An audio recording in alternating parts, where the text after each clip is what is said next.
दोस्तों, अमेरिका के साथ भारत और यूरोपीय यूनियन के बिगड़ते रिश्ते भारत के लिए एक बड़ी अपॉर्चुनिटी लेकर आया है। भारत चाहता है कि अमेरिका के दबाव में ना आए, तो वहीं यूरोपीय यूनियन अपनी निर्भरता अमेरिका से कम करना चाहता है और ये दोनों ही वजह भारत और यूरोपीय यूनियन को और करीब लेकर आ रहा है।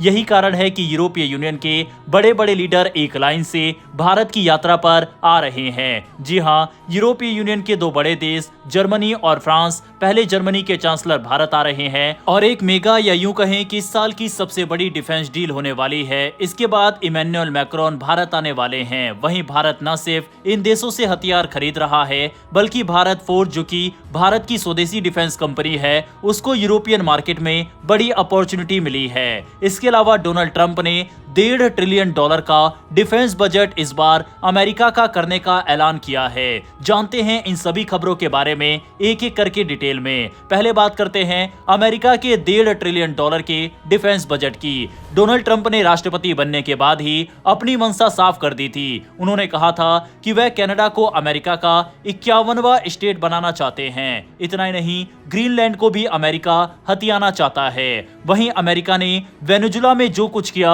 उसके बाद बाकी देश भी सतर्क हो गए और कनाडा और डेनमार्क को खतरा साफ दिखने लगा। लेकिन अमेरिका के नए ऐलान ने पूरी दुनिया को चौंका दिया है। ट्रंप ने कहा है कि वह वित्तीय वर्ष 2027 के लिए अमेरिका का सैन्य बजट बढ़ाकर $1.5 ट्रिलियन करना चाहते हैं। उनके मुताबिक आज के हालात इतने खतरनाक है कि अमेरिका को सुरक्षित रखने के लिए इतना बड़ा डिफेंस बजट जरूरी हो गया है। डोनाल्ड ट्रंप ने ये बात अपने social media platform truth social पर कही। उन्होंने बताया कि ये फैसला उन्होंने सीनेटरों, कांग्रेस के सदस्यों और वरिष्ठ अधिकारियों से बातचीत के बाद लिया है। ट्रंप का कहना है कि अब समय आ गया है जब अमेरिका का मिलिट्री बजट $1 ट्रिलियन नहीं बल्कि $1.5 ट्रिलियन होना चाहिए। ट्रंप ने कहा कि इस बजट से अमेरिका एक ऐसा मिलिट्री सिस्टम बना पाएगा जिसे वह ड्रीम मिलिट्री कहते हैं। उनका दावा है कि इसका मकसद अमेरिका को हर दुश्मन से सुरक्षित रखना है, चाहे खतरा किसी भी दिशा से आए। ट्रंप के अनुसार ये फैसला सिर्फ ताकत दिखाने के लिए नहीं,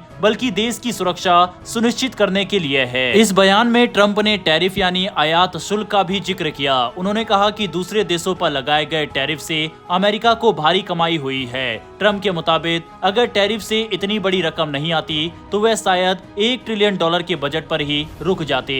उन्होंने ये भी कहा कि पहले कई देश अमेरिका को आर्थिक रूप से नुकसान पहुंचाते थे, लेकिन अब हालात बदल चुके हैं। ट्रंप ने दावा किया कि टैरिफ से होने वाली कमाई आज उस स्तर पर पहुंच गई है जिसकी कल्पना पहले नहीं की जा सकती थी। उन्होंने इसकी तुलना एक साल पहले की स्थिति से करते हुए कहा कि तब हालात बिल्कुल अलग थे। इसी दौरान उन्होंने पिछली सरकार पर हमला भी बोला और स्लीपी जो बाइडेन एडमिनिस्ट्रेशन का जिक्र किया। हालांकि उन्होंने अपने दावों के समर्थन में कोई ठोस आंकड़े पेश नहीं किए। ट्रंप ने यह भी कहा कि इतना बड़ा सैन्य बजट होने के बावजूद अमेरिका अपने दूसरे आर्थिक लक्ष्य को हासिल कर सकता है। उनके मुताबिक अमेरिका न सिर्फ अपनी सेना को मजबूत करेगा, बल्कि देश के कर्ज को भी कम करने में सक्षम रहेगा।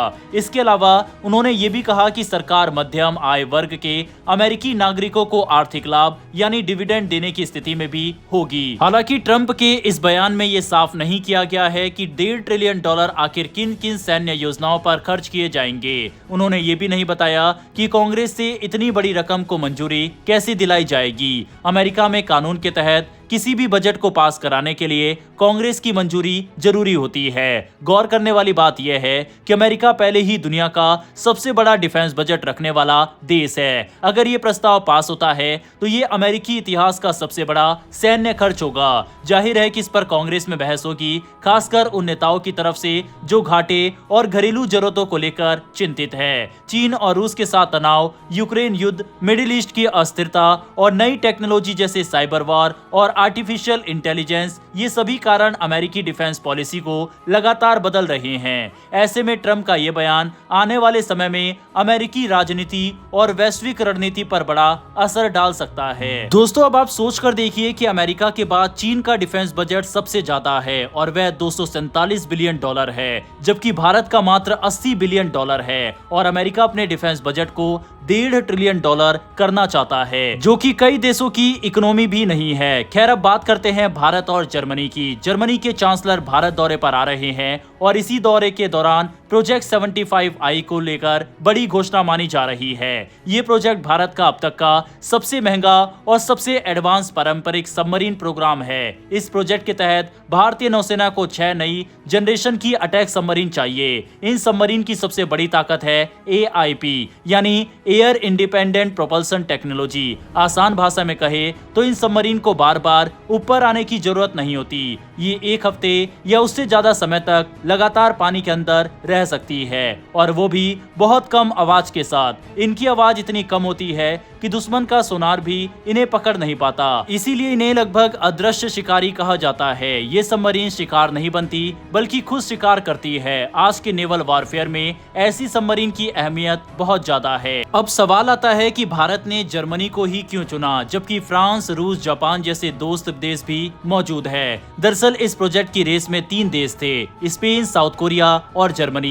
स्पेन का AIP सिस्टम पूरी तरह टेस्टेड नहीं था, इसीलिए उसे बाहर कर दिया गया। जर्मनी के पास न सिर्फ पूरी तरह साबित AIP टेक्नोलॉजी है बल्कि दशकों का सबमरीन बनाने का अनुभव भी है। इस डील की सबसे बड़ी और सबसे अहम बात है टेक्नोलॉजी ट्रांसफर। भारत सिर्फ सबमरीन खरीद नहीं रहा बल्कि उन्हें भारत में ही बनाने की तैयारी कर रहा है। ये सबमरीन मुंबई के मझगांव डॉक शिप बिल्डर्स में बनेगी और करीब 60% से ज्यादा हिस्सा स्वदेशी होगा। इसका मतलब भारतीय इंजीनियर्स को डिजाइन और कोर सिस्टम की पूरी समझ मिलेगी। यही वजह है कि ये डील सिर्फ एक कमर्शियल सौदा नहीं बल्कि स्ट्रेटेजिक पार्टनरशिप है। दूसरी ओर भारत फोर्ज के चेयरमैन बाबा कल्याणी ने हाल ही में एक बड़ा खुलासा किया है। उन्होंने बताया है कि भारत फोर्ज की बातचीत 2 से 3 बड़ी यूरोपीय डिफेंस कंपनियों के साथ चल रही है ताकि उनकी कुछ प्रोडक्शन लाइन यूरोप से भारत शिफ्ट की जा सके।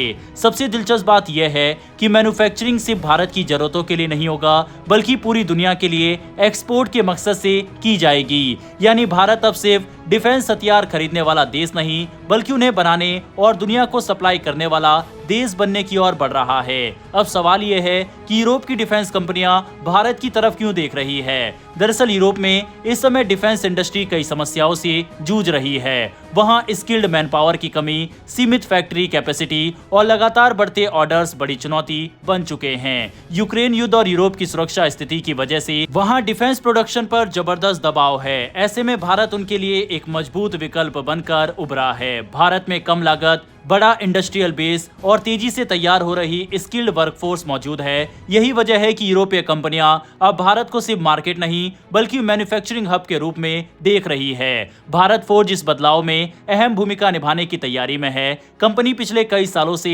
डिफेंस सेक्टर में अपनी मौजूदगी मजबूत कर रही है। आर्टिलरी गन, आर्मर्ड व्हीकल और कई अहम डिफेंस सिस्टम बनाने का अनुभव भारत फोर्ज के पास पहले से है। साथ ही कंपनी ने एडवांस मैन्युफैक्चरिंग टेक्नोलॉजी में भी भारी निवेश किया है ताकि इंटरनेशनल स्टैंडर्ड पूरे किए जा सके। साफ है दोस्तों, इस समय ग्लोबल पॉलिटिक्स में कई नए समीकरण बदल रहे हैं और 2026 में कई नए विवाद जन्म लेने वाले हैं। यूरोपीय कंट्रीज भारत की तरफ शिफ्ट हो रही है जबकि अमेरिका से दूरी बना रहे हैं। अमेरिका अपने डिफेंस बजट को बढ़ा रहा है और आने वाले समय में काफी कुछ बड़ी खबरें सामने आने वाली है और ये खबर हम आपके लिए ऐसे ही लेकर आते रहेंगे। अगर आपको डिफेंस और वर्ल्ड अफेयर से जुड़ी ऐसी वीडियो पसंद है तो नीचे दिए गए सब्सक्राइब बटन को प्रेस कर बेल आइकन को जरूर दबा लें। फिर मिलेंगे ऐसी एक नए वीडियो के साथ। धन्यवाद। जय हिंद, जय भारत।